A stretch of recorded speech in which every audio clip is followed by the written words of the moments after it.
بسم اللہ الرحمن الرحیم۔ ایک صاحب نے سوال پوچھا ہے کہ اگر بڑے جانور میں 3 آدمی شریک ہوں تو آپس کے حصص کس طرح کریں گے؟ پیسے تو 3 حصوں میں تقسیم کر لیں گے۔ مثلا اگر 90,000 کا جانور لیا تو 30,000 ایک آدمی دے گا، تو اس سے 90,000۔ لیکن گوشت کی تقسیم کس طرح ہوگی؟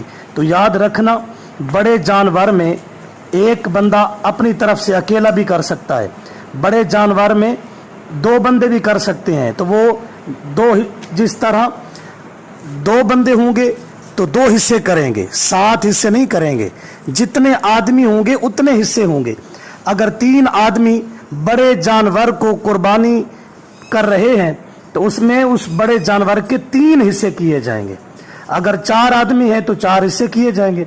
اگر بڑے جانور میں 5 آدمی شریک ہیں تو 5 حصے ہوں گے، 6 ہیں تو 6 حصے ہوں گے، 7 ہیں تو 7 حصے ہوں گے، اس سے زیادہ نہیں ہو سکتا۔